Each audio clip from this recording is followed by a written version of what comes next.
নমস্কার।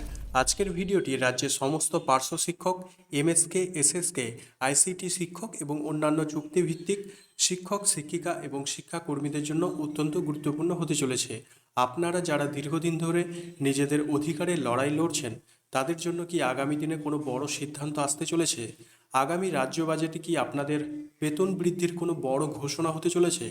আর সবথেকে বড় প্রশ্ন, আপনাদের দীর্ঘদিনের দাবি সমকাজে সমবেতন, এই নিয়ে সরকারের তরফ থেকে আদৌ কি কোনো ইতিবাচক পদক্ষেপ নেওয়া হতে পারে? আজকের এই ভিডিওতে আমরা এই সমস্ত গুরুত্বপূর্ণ বিষয় নিয়ে একেবারে বিস্তারিত আলোচনা করব। তাই ভিডিওটি একটু স্কিপ না করে শেষ পর্যন্ত মনোযোগ দিয়ে দেখুন। আর আপনি যদি আমাদের চ্যানেলে নতুন হয়ে থাকেন, তবে অবশ্যই চ্যানেলটি সাবস্ক্রাইব করে পাশে থাকা বেল আইকনটি প্রেস করে অল করে রাখুন, যাতে রাজ্য সরকারি চাকরি এবং শিক্ষা সংক্রান্ত কোনো আপডেট আপনার মিস না হয়। আমরা সবাই জানি যে রাজ্যের পার্শ্ব শিক্ষক, এসএসকে, এমএসকে এবং চুক্তিভিত্তিক শিক্ষকেরা দীর্ঘদিন ধরে অত্যন্ত অল্প বেতনে কাজ করে আসছেন।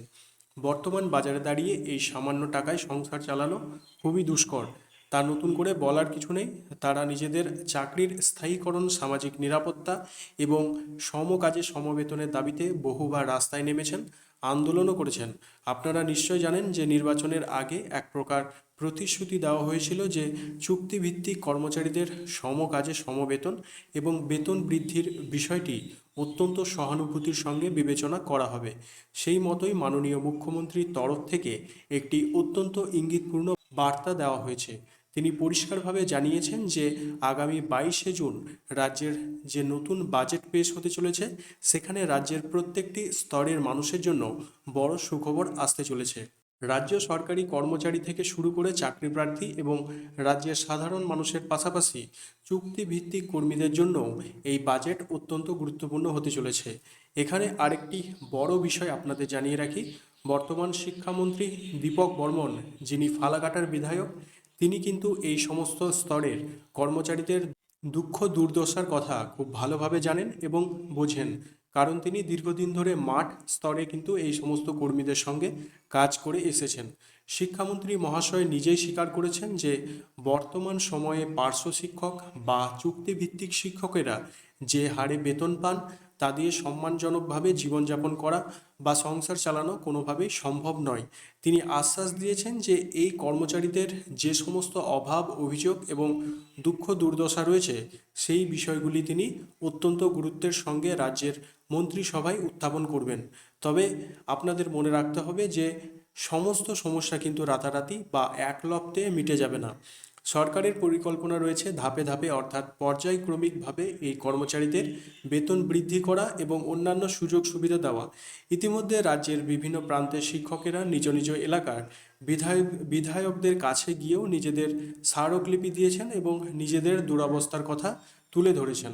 ফলে সরকার কিন্তু এই বঞ্চনার বিষয়ে পুরোপুরি ওয়াকিবহাল। এখন অনেকের মনে প্রশ্ন জাগতে পারে যে আগামী 22শে জুনের বাজেটে কি আদেও কোনো ঘোষণা হবে, নাকি আগের মতোই শুধু আশ্বাসের বাণী শোনা যাবে। অনেকে ভাবছেন হয়তো কিছুই হবে না, কিন্তু বিষয়টি একদম তেমন নয়। ভেতরের খবর অনুযায়ী আগামী 22শে জুনের রাজ্য বাজেটে চুক্তিভিত্তিক কর্মচারীদের বেতন হয়তো এক ধাক্কায় আকাশ ছোঁয়া বাড়বে না, তবে তাদের সাম্মানিক বা অনারিয়াম বৃদ্ধি পাওয়ার প্রবল সম্ভাবনা রয়েছে। অর্থাৎ একটা সম্মানজনক বেতন বৃদ্ধি ঘোষণা হবে এবং এর পাশাপাশি অন্যান্য বেশ কিছু সুযোগ সুবিধা যা এতদিন তারা পেতেন না, সেগুলো চালু করা হতে পারে।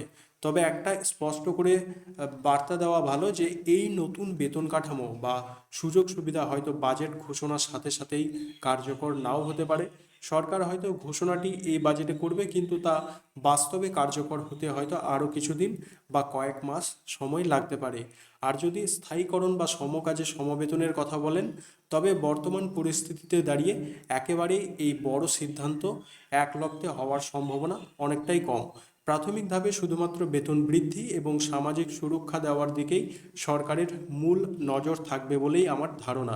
পুরো বিষয়টি থেকে স্পষ্ট যে আগামী 22শে জুন রাজ্য বাজেট পার্শ্ব শিক্ষক এবং চুক্তিভিত্তিক শিক্ষাকর্মীদের জন্য একটা বড় টার্নিং পয়েন্ট হতে পারে।